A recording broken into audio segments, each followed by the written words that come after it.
ناويين ان شاء الله نطبق في هذه الصائفه، مش يشدنا ان شاء الله حتى 3 سنوات ان شاء الله. بالنسبه للحبوب السنه ان شاء الله كيفاش؟ اذا بالنسبه للحبوب قلت ما كنتش قادر نعطي ارقام، الان قادر. السنه الماضيه كانت التقديرات 20 مليون قنطار، والصابه كانت 23 مليون قنطار الصابه الحقيقيه. السنه هذه التقديرات 25 بين نقول 23 و 25 مليون قنطار، فبالتالي هي أكثر من تقديرات السنة الماضية، وإن شاء الله في المحصول كذلك تكون أكثر من التقديرات. شو حضرتوا لجمع الصابة هذه؟ وزارة الفلاحة طبعا عندها عادات في هذا الجانب. احنا من شهرين الآن من اللي شفنا الحمد لله السبول بدأ يطلع، أقل من شهرين بدينا نعم في اجتماعات لتحضير الصابة. كل المجمعين معناها شفنا التل الرباط بالنسبه للقرط، بالنسبه بالنسبه للتبن، كذلك الاكياس. التقدير هذايا المبكر يسمح لنا اذا كان الكميات اللي عندنا ما هيش كافيه، فعندنا الوقت الكافي باش نوردها من الخارج. فالان المجمعين قاعدين ينظفوا في المخازن نتاعهم لي سيلو، كيقولوا ينظفوا يعني يداوي، وكذلك يلزم مداوات، يلزم تحضير. وإن شاء الله كل المجمعين والفلاحين مستبشرين.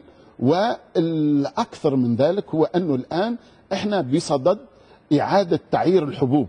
تعيير الحبوب هذه مشكلة كبيرة. الفلاح هذا مطلب، فما جديد بالنسبة للسنان. التعييرات القديمة للأسف كانت فيها شوية ظلم للفلاحة. لماذا؟ لسبب بسيط، أنه كنا عندنا معيار ولا معايير اللي نقبل بها الحبوب من الخارج أقل معناها شدة من المعيار ولا المعايير اللي نقبل بها الحبوب من الفلاح التونسي، اللي هذا طبعا ما هوش معقول. على الأقل نسوي بين الفلاح التونسي والفلاح الأجنبي، وبالتالي احنا وعدنا الفلاحة، واحنا إن شاء الله عند وعدنا، ومعناها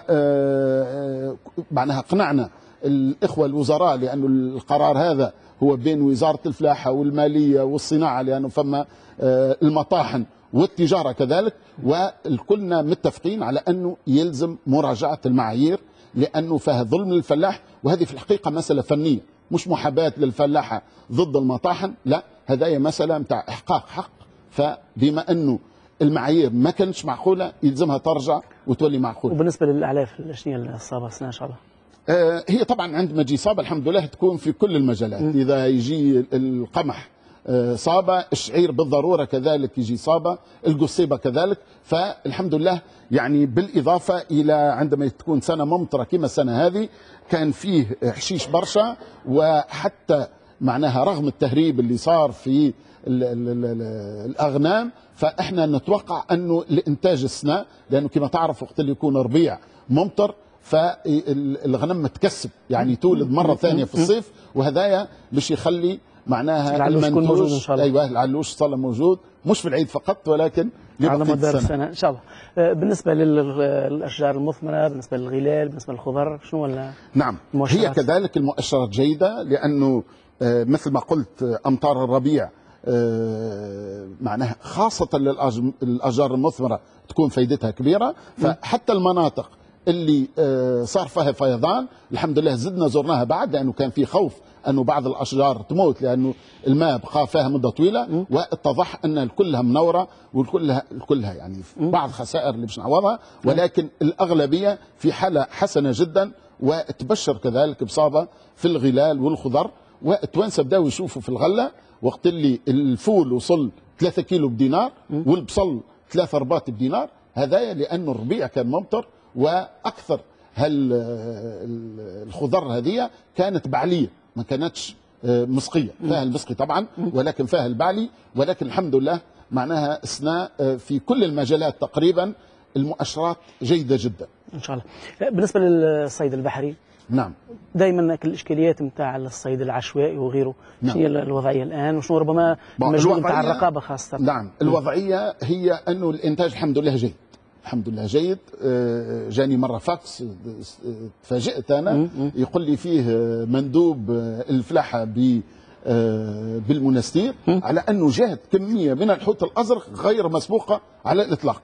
فانا تلفنت له قلت له هذه بشاره يعني انت تبعث لي في واحد شنية فما مشكل يعني. لا قال لي ما فيش مشكل، فقط باش نقول لك انه معناها في يوم واحد جات كميه من الاطنان. في الحقيقه في العاده نشد الارقام ولكن معناها كميه كبيره برشا، وهذا دليل على انه فما وفره، والوفره هذه كذلك وجدناها في التصدير، فارقامنا في التصدير كذلك اكثر من السنوات اللي فاتت.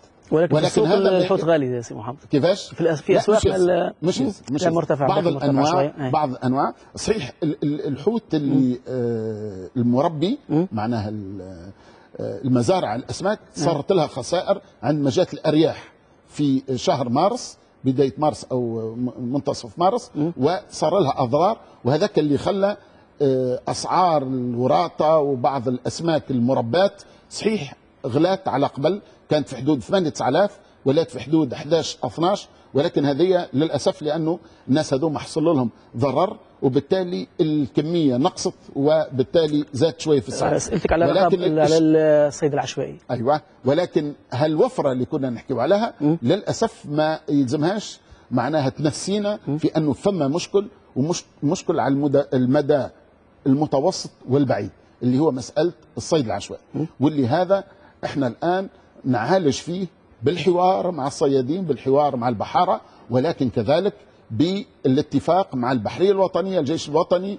والحرس البحري، لانه كذلك يلزم معاقبه الناس اللي يخالفوا. على فكره الطلب هذا نتاع الحزم تجاه اللي يخالفوا هو طلب خاصه من البحاره، اذا مش الاداره ضد بحاره، بل هم البحاره اللي يطالبونا باش نحمي الثروه السمكيه، واحنا باش نحماها بالقانون، بالمراقبه، بالحزم، وكذلك بطريقه اخرى احنا ضعفنا 2.5 مرات الميزانيه نتاع الارصفه الاصطناعيه هذه دي بلوك نتاع خرسانه نرماها في البحر حتى الكركاره ما تنجمش، وهذه ما ينجموش يستعملوا الكركاره، تقطع لهم الشباك في الاماكن اللي يتكاثر فيها الحوت واللي يتوالد فيها الحوت.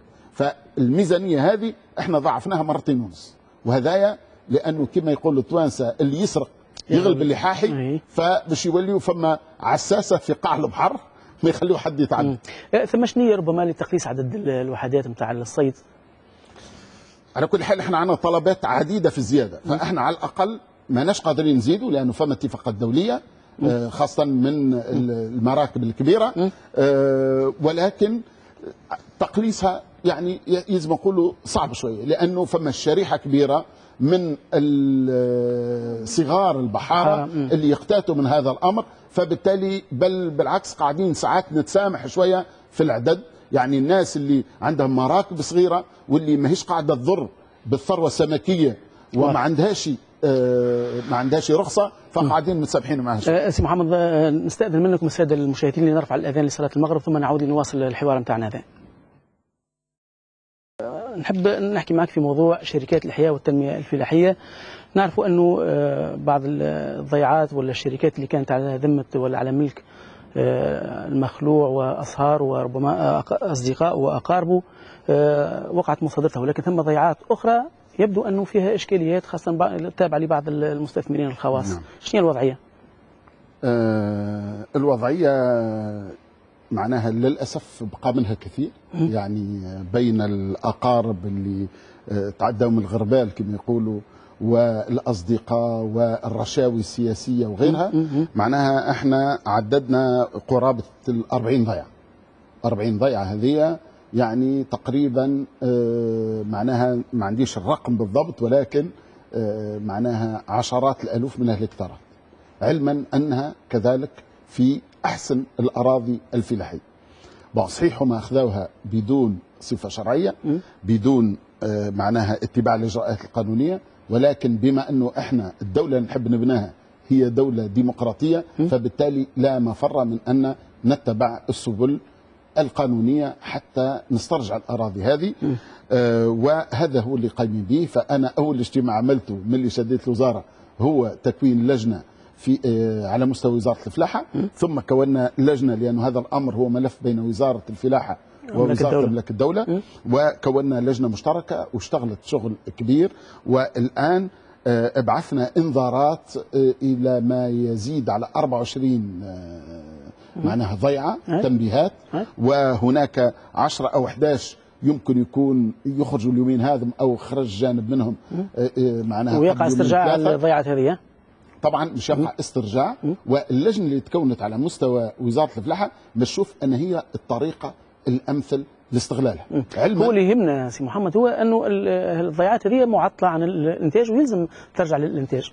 لا مش كلها على كل حال، بعضها فيه متصرف قضائي، ولكن للاسف هذيك المصادره.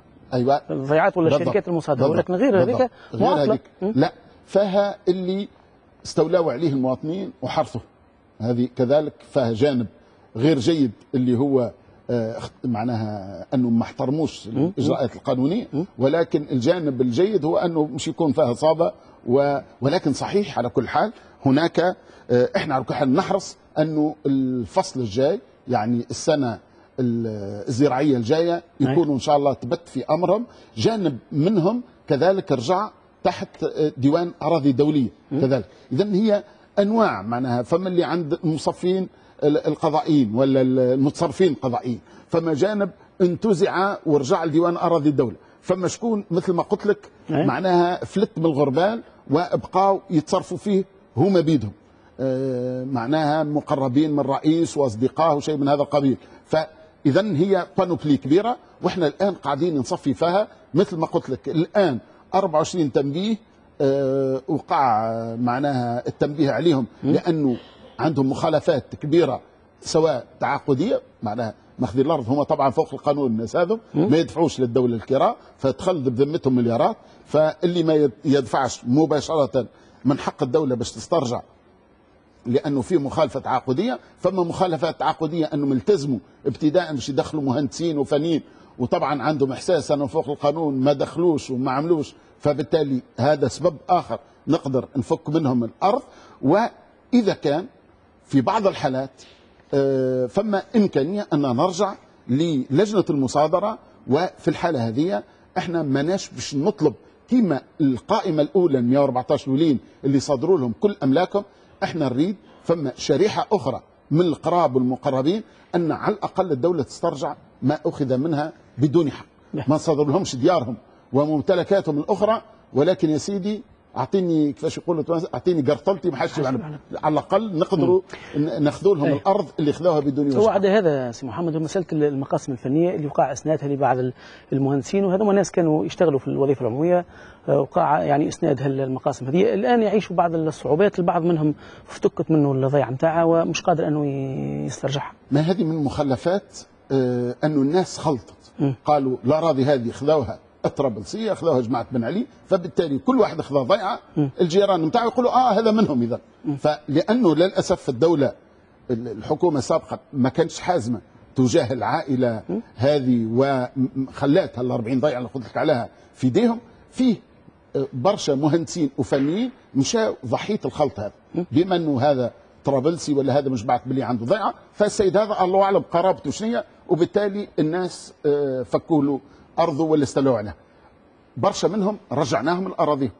في صفاقس فما 20 مهندس وقع اخراجهم، فالظاهر مازالوا الا واحد ولا اثنين ما رجعوش للضيعه نتاعهم، والباقي رجعناهم. فما اماكن اخرى المشكله معقده شويه اللي هي في الوطن القبلي، لانه الدوله فيه عقود او ما يشبه عقود اعطاتها في الستينات بشروط، الناس هذوما ما احترموش الشروط ما دفعوش، ولكن ما زالت عندهم الورقات انه الدوله اعطاتهم الارض هذه. وفما مساله قانونيه يلزم يبت فيها القضاء، فمره القضاء بت للناس اللي اعطاتهم الدوله مؤخرا اللي عندهم شركات احياء، ومره بت للناس اللي عندهم الورقات هذه القديمه من الستينات. فمساله ما زالت فيها شيء من الخلط، وطبعا يلزم كل واحد ياخذ حقه.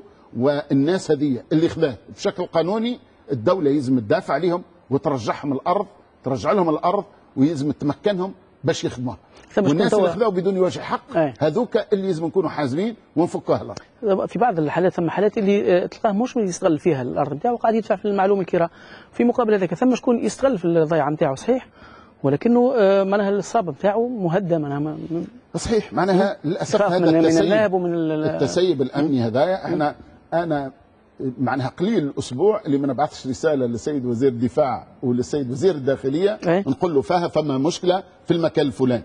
اعطينا مثال مقاصد فنيه جديده تعطات في الحكومه السابقه واحنا حاولنا ننفذها، فبعض المواطنين في جهه قبلاط مثلا رفضوا باش الناس هذوما يتمكنوا من الارض، ولكن بشويه اقناع، ومؤخرا من اقل من شهر الان المهندسين هذوما والفنيين تمكنوا من مقاسمهم والان يتصرفوا فيها. فبالتالي المساله تتقدم. صحيح فما بعض المشاكل ما زالت عالقه خاصه في الوطن القبلي، احنا واعيين بها. عندما تكون المساله في دين القضاء التصرف فيها يكون اصعب شويه. هو هذا سي محمد يحبوا الدوله تحميلها من الصابه نتاعهم.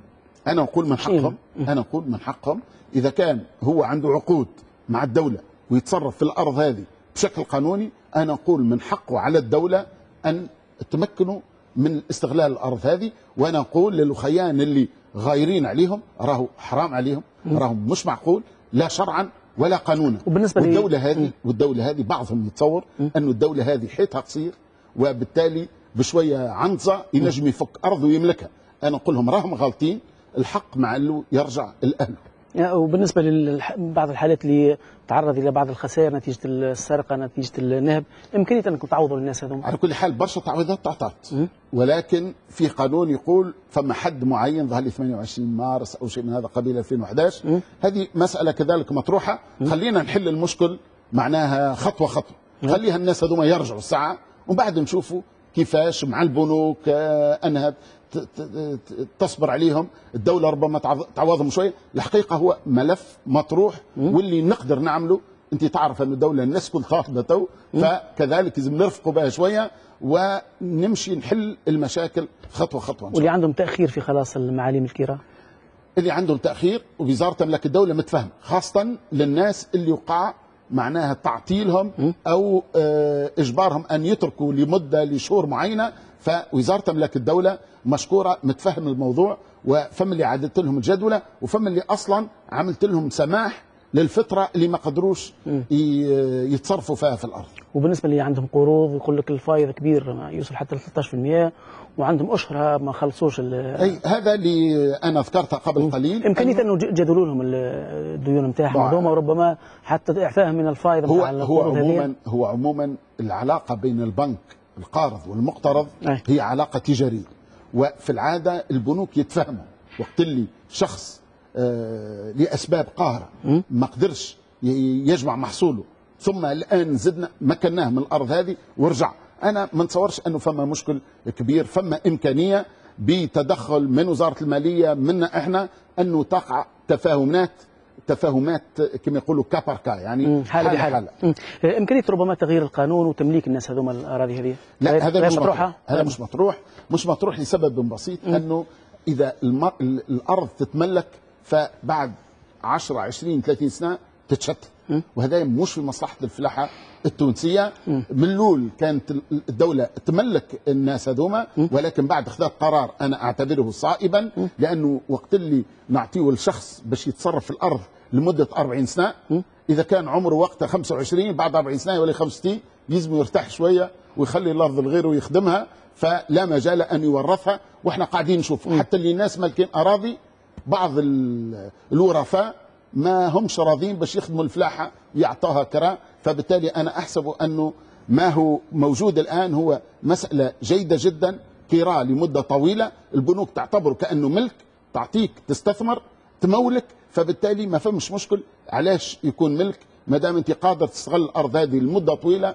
وتدخل كل استثمارك بعد 40 سنة. واضح. نأتي الآن موضوع الفساد في وزارة الفلاحة. شفناك مؤخرا أعلنت الحرب على بعض مظاهر الفساد في الوزارة. من المظاهر نتاع الفساد هذه ربما ولا الحرب هذه أنه ثم سياسة نتاع تقشف وضغط على المصاريف، وربما تغيير حتى بعض العادات السيئة اللي لقيتها في الوزارة. شنو الوضعية وشنو كيفاش شكل الحرب هذه على الفساد؟ والله هذه المفروض الحرب نقوم بها الناس الكل. هذه سياسة الحكومة على كل حال، هي مطلب أساسي من مطالب الثورة. أنا أعتبر إذا الشعب التونسي ثار بتلك الطريقة الرائعة لأنه كان فيه فساد زاد على الحد. فإحنا عندما أخذنا مقاليد الحكومة كان وعدنا للناس أن نخدم بشفافية ونقاوم الفساد، وفعلا معناها الفساد ساعات كي نتكلم عن الفساد نتصور الا المليارات، فساد الطرابلسيه، فساد المليارات. انا نقول ما افسد كثيره فقليله حرام، كما في الخمر ما اسكر كثيره فقليله حرام. فبالتالي ويقول له فرانسيس مثال كي فولا نوف فولا بوف. فهذه كذلك معناها طريقه انه ومن كت تتلمد الغدران. فبشغله بسيطه يعني في الديوان فقط كانوا فيه 8 سيارات للعمل الاداري ويوصلوا سكرتارات ويرجعوهم كذا. فقلصنا العدد ثم خذينا قرار انه ما فهمش علاش الكراه بيباتوا خارج الوزاره ما دام عندنا جراج. ففقط العمليه الصغيره هذه قارنا بعد استهلاك البنزين لقيناه كان 2150 في شهر جانفي. عملنا العمليه هذه هبط ل 540 ووظفنا جي بي اس، حطينا جي بي اس في السيارات لمراقبه تحرك السيارات ولقينا فما فارق كبير في استهلاك البنزين. فقلنا هذا يلزم نعمه على كل الادارات الاخرى اللي تابعه للوزاره بالطبيعه. طبعا. شنو اخر بخلاف هذا؟ يعني مثال لقيت فيه ناس عندها تاخذ سويع زايده بدون ما تعمل سويع زايد هكذا، مش عارف سماها رشوه سماها اللي تحب. المفيد ناس مكافاه، يعني قلتها وهي غريبه جات على بعض الناس. كان عندنا سائق ياخذ في 895 دينار شهريا سويع زايد. فاستغربت انا قداش من ساعه السيد هذا يخدم 24 على 24 ولا يسوق طياره وانا ما في باليش. قلت لهم يعني فما كانش معقول. فخذيت قرار بانه السويع الزايده ماهيش مكافاه. اللي يخدم سويع زايده يتفضل نسجلهم له، اللي ما يخدمش سويع زايده ما فهمش علاش يتعطاو له بنى مقابل شنو هي الخدمات اللي قدمها. وهذا مش فقط، هذه مجموعه من الموظفين معناها ماهيش صغيره كانوا ياخذوا فورفي 50 ساعه 60 ساعه في الشهر على طول العام. فهذا كذلك اعتبرته انا من الفساد المقنع. فماش ملفات احيلت الى القضاء يعني فيها سرقات كبيره ربما بالمليارات ولا حاجه؟ طبعا للاسف. فما اكبر ملف عندنا هو في اداره الغابات. اداره الغابات وجدنا فيها اشياء فعلا غريبه جدا. من نوع انه معناها كان هناك برنامج مشروع ممول من دوله صديقه اللي هي اليابان، ووقع اقتطاع 2.5 مليارات لاش للقصور الرئاسيه. هي ملكيه كانت فهمتني. فللقصور الرئاسيه تمشي الحسابات الخاصه. اي وجانب منها يمشي الحسابات الخاصه. من جملتها نلقاو مثال جرارات كبيره من نوع معناها الفاخر لقيناها في ضيعه السيد السرياطي. ومن الاول كانوا يتصوروا انه ربما تكون المندوبيه سلفتهم. يا اخي المندوبيه الفلاحيه ما كانش عندها اخبار، واتضح انهم جرارات جدد تماما. والاغرب من ذلك انه الفتره اللي عداوها الطويله اللي عداوها في ضيعه السرياطي كان هناك استهلاك باسم الجرارات هذه للمحروقات. فالتحقيق باش يعطي اذا كان فعلا يبعثوا لهم المحروقات نتاعهم للضيعه او الجرارات غادي والمحروقات يعني يتصرفوا في مجال اخر. اذا في المحروقات فقط في الاداره هذه فما 56 مليون معناها فقط ماهوش مبرر على الاطلاق. وجدنا مثلا سكرتيرة عندها سيارة 4x4 وتتمتع بسفرات للخارج بدون موجب ولمدة سنوات. تقصد سيارة إدارية بالطبع؟ سيارة إدارية طبعا. ما لا سيارة شو اي مش خاصة يعني ربما لو هدية يعني من جهة خاصة شو دخلنا. فالمسألة نحكي على سيارة تابعة وزارة الغابات إدارة الغابات تابعة وزارة الفلاحة. إذا لقينا أشياء فعلا غريبة في الإدارة هذه، وقدمنا ملف كبير جدا للقضاء، وإن شاء الله القضاء يبت في الموضوع في أقرب الأجال، لأنه الظاهر الفساد كثر في جهات عديدة والملفات تراكمت. ولكن هذه فرصة باش معناها إن شاء الله. حسب ما نعلم يلزم برشا إمكانيات بالنسبة لكم في وزارة الفلاحة، لأنها وزارة كبيرة فيها موظفين ربما بالآلاف، أسطول السيارات فيها من أكبر الأساطيل التابعة للوزارات. أكيد الإمكانيات اللي تخدم بها ربما التفقدية نتاع الوزارة إمكانيات ضعيفة. نعم. على كل حال باش كذلك ما نخلطوش، ما يلزمش نعموا الفساد.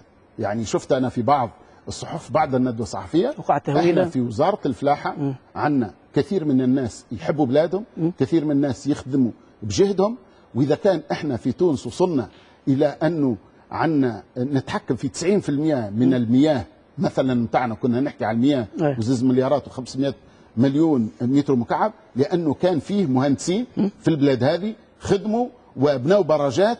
واذا كان احنا الان نصدر في كثير من المواد وانتاجنا طلع، هو كذلك انه في وزاره الفلاحه فما ناس جادين ويخدموا، وبالتالي ما نحبش الاخوه المواطنين يتصوروا انه هي بؤره نتاع فساد. لا، احنا نقاوم الفساد، ولكن احنا كذلك ما يلزمناش نعمم. اذا كان فيه ناس فاسدين يلزم نضرب على ايديهم، هم موجودين للاسف، ودورنا ان نفضح التصرفات هذه ونعداها للقضاء. فما مش اداره الفلاحه برك، اداره الغابات فقط، فما في اماكن عديده اخرى. يعني على كل حال هي 12 ملف. انا عديت على التفقديه العامه معناها 27 ملف، لحد الان جاوني 12 ملف، والاغلبيه اتخذنا فيها اجراءات. عدينا جانب منها للقضاء، عدينا كذلك للزجر المالي، اداره الزجر المالي، واخذنا كذلك قرارات اداريه عقابيه في بعضها. بالنسبه لتكثيف التفقد في المستقبل، ايوه طبعا وزاره الاداره العامه للتفقد كانوا فيها 3 اطارات وظهر لي 2 سكرتارات فقط. فهذا طبعا في وزاره مثل وزاره الفلاحه غير كيف ما كانش فيه اراده لمقاومه الفساد للاسف. فاول شيء عملته غيرت المدير، وهو رجل معروف في الوزاره، معناها نصحوني به كثير من زملائه على انه رجل مستقيم، وهذاك علاش قلت لك فما كثيرين مستقيمين في الوزاره هذه. وكذلك معناها اعطيته، ولحد الان قلت له اطلب قداش لازم من الاطارات، وانا بما ان مهمه عندها اولويه يلزمنا نعطوه الامكانيات الكافيه. على كل حال الدليل هو النتائج اللي جات، واللي فعلا معناها ونقول لك انه ما فيها ظلم لحتى انسان. بل انا اعجبني في التفقديه في عمل الاخوه المتفقدين هو انهم يتحروا جدا، لان جينا معلومات، فاذا ما يلقاوش حجج حقيقيه وكافيه فهما ما يثبتوش التهم. فكل اللي جبناه في الندوه الصحفيه مسائل ثابته لا جدال فيها. واضح. ننتقل لموضوع اخر، موضوع تمثيل الفلاحين. يعني تعرف تو ثم تعدديه نقابيه يعني للفلاحين. معنا طرف انتم ربما تتفاوضوا معاه، شكون تحكيوا بالنسبه احنا دوله ديمقراطيه، طبيعي يعني يكون فيه تعدديه نقابيه. اذا فما اتحاد الفلاحين معروف، اتحاد الفلاحين والصيد البحري، هذاك المعلوم. صارت فيه بعض المشاكل، الان القضاء قال كلمته. فالان في ما يخص المنظمه هذه احنا من البدايه معترفين بالهيئه الوفاقيه، اللي صار وفاق بين القدم والجدد، ولقاو طريقه حتى يديروا الفتره الانتقاليه هذه، حتى يعملوا مؤتمرات محليه وجهويه ويعملوا مؤتمر. مش معقول انه الثوره تدخل كل المؤسسات وتبقى مؤسسات بعيده عن الثوره. حتى اللي يحلموا انه ربما مؤسسات تقعد خارج روح الثوره راهم غلطين، سواء في اتحاد الفلاحين ولا في غيره. فالثوره هذه جابت اسبري معينه، جابت روح نتاع ديمقراطيه، ويلزمها تدخل كل المؤسسات.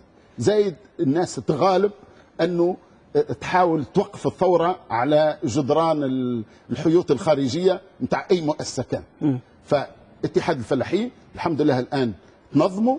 على فكره اليوم هو عملوا مسيره وجاوا يحتجوا ويقدموا طلباتهم لوزاره الفلاحه، وانا كنت سعيد لانه طبعا الفلاحين يلزم كذلك يدافعوا على حقوقهم، وهذا طبيعي جدا. وما يلزمش مش كما العهد البائد وقت اللي المظاهره يعني انت معايا ولا ضدي، لا، احنا نعتبر انه ثم تدافع، ومن التدافع ان الفلاح يدافع عن الفلاحين، وهذا طبيعي جدا. فبالتالي ولكن عندنا كذلك نقابه اخرى موجوده. المشكله هي مشكله تمثيليه.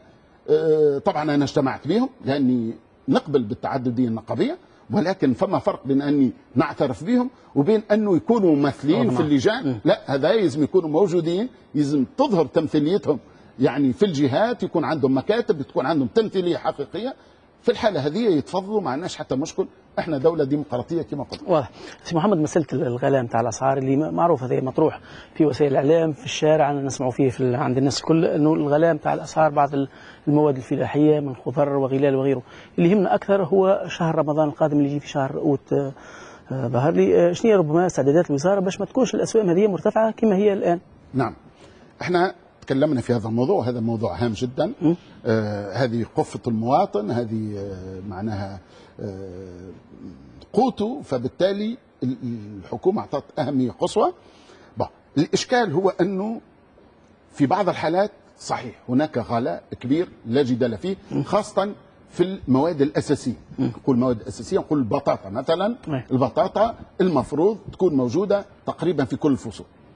فما غلاء في الفلفل والطماطم، ولكن لازمنا نعرفوا زادة أنه الفلفل والطماطم راهم الأصل فصل، معناها مواد فصلية. صحيح التوانسة تعودوا أنه الأكلة الشعبية خالص هي الشكشوكة، ولكن الشكشوكة تعتبر أكلة شعبية في الصيف، أما كي تبدأ في الشتاء تولي أكلة فاخرة. فهمني، احنا نكت نقول العنب في الليالي، الفلفل والطماطم في الشتاء هو العنب في الليالي، ولا السلطه المشويه. ايوه، والسلطه المشويه كما نكت المره الاخرى قلت يقولوا الاخيان انه لازم واحد ياخذ قرض باش يعمل سلطه مشويه، ولكن كذلك لازمنا نعرفوا انه السلطه المشويه في غير وقت تكون غاليه. على كل حال الان في بالي التوانسه الكل فهموا هذا الموضوع.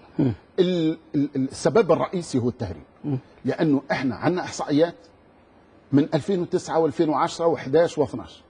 الانتاج نتاع الفلاحين، الانتاج نتاعنا يكفي الشعب التونسي لا جدال في ذلك، والدليل انه الانتاج صعد بالمقارنه 2009 و2010 في بعض المواد عندنا حتى بين 20 و30% زياده. فبالتالي اذا كان فما غلاء مش لانه ما فمش انتاج، لانه هناك استهلاك زايد. احنا الفلاحه نتاعنا مجعوله باش تاكل الشعب التونسي، فاذا نزيدوا تولي تاكل شعبيه تولي ما عادش كافي. هذه من جهه.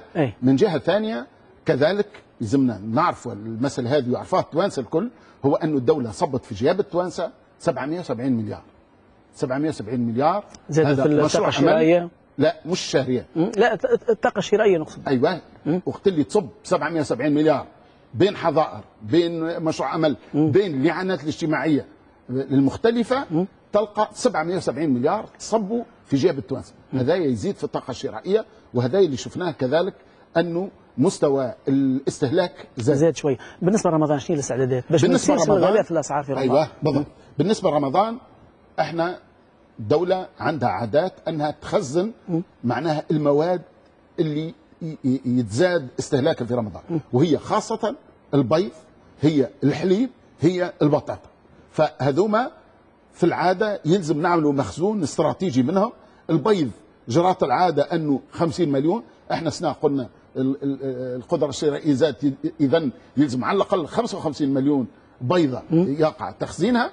الان المخزون ماهوش كافي، مازلنا نشوفوا مع الاخوه المنتجين اذا ما همش قادرين، فعندنا الوقت الكافي باش نجيب الكميه اللازمه من البيض باش نوصل مخزون 55 مليون كما اتفقنا.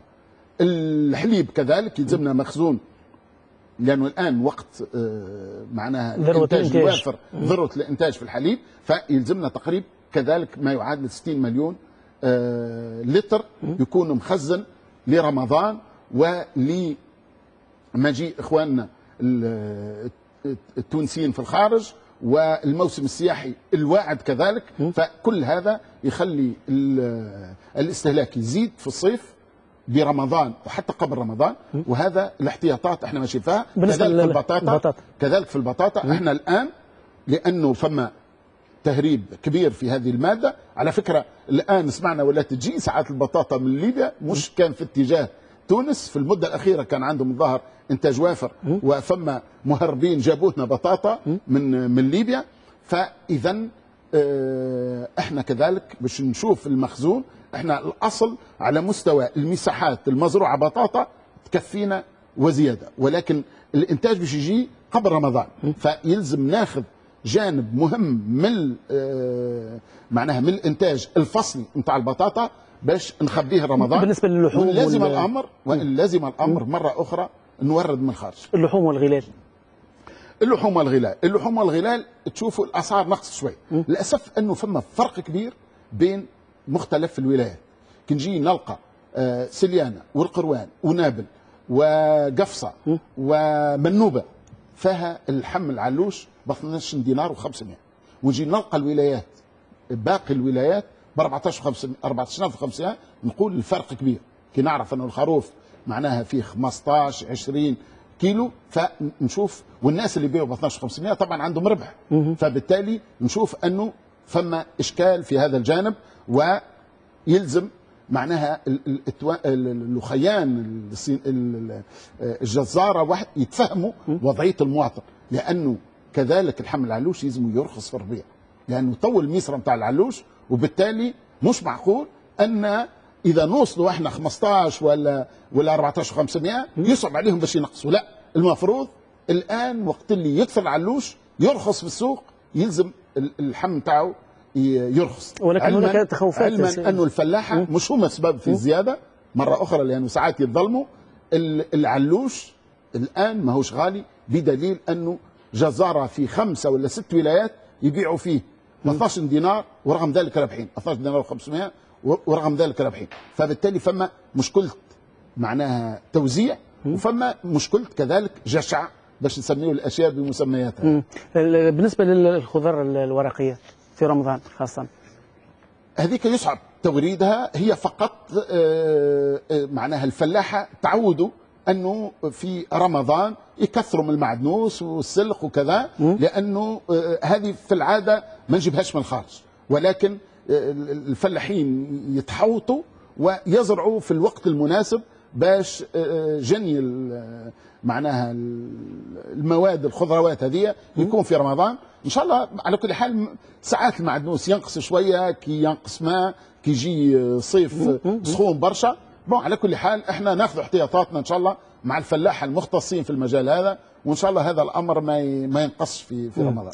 تجربه المغازات اللي تبيع من المنتج الى المستهلك، يبدو انكم بديتوا فيها التجربه هذه، وين وصلت؟ كيفاش يمكن ربما تكثفوا منها وتزيدوا منها؟ على كل حال هي يجب تقييمها، هي جيده، اعطت افي دانونس كما يقولوا، ولكن احنا مش راضيين عليها برشا. مش معنى ذلك انا ما نوسعهاش، ولكن ان شاء الله نعمل اجتماع ونحاول نحسن المنتوج، لانه هو ديوان الاراضي الدوله هو اللي عمل مغازه في الان سافاري في تونس، واعلن على انه باش يحل في نفيضه ويحل في سيدي بوزيد ويحل في صفاقس ويوسع شويه مغازات اخرى، ولكن الاشكال ما تجدش كل المواد، فهو يعرض الا المواد اللي عند ديوان تربيه ديوان الاراضي الدوليه. فاحنا باش نحاول نشوف جهات ثانيه تمول المغازات هذه، نعمل معناها اتفاق بين ديوان اراضي الدوله وبين مؤسسات تابعه وزاره الفلاحه هي كذلك، ولكن ما هيش تابعه ديوان الاراضي الدوليه، اللي يمدوا المغازات هذه، وقد تكون فيه منفعه للجانبين وخاصه منفعه المستهلك.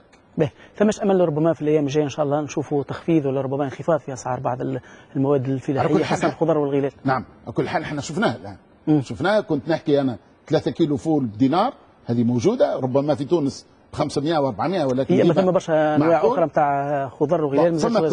ثم الطماطم ما زالت غاليه، ولكن بدات تنقص، كانت 2600 وكذا، الان هبطت على 2000. انا عندي هنا كل التقديرات وحسب الجهات، ولكن طبعا مش نقعد نقرا لك في الاوراق، ولكن التوانسه شافوا في السوق انه معناها فما فرق كبير بين 3 أسابيع التالي، والفرق هذا ناتج لمقاومه التهريب، يعني ما فمش سر.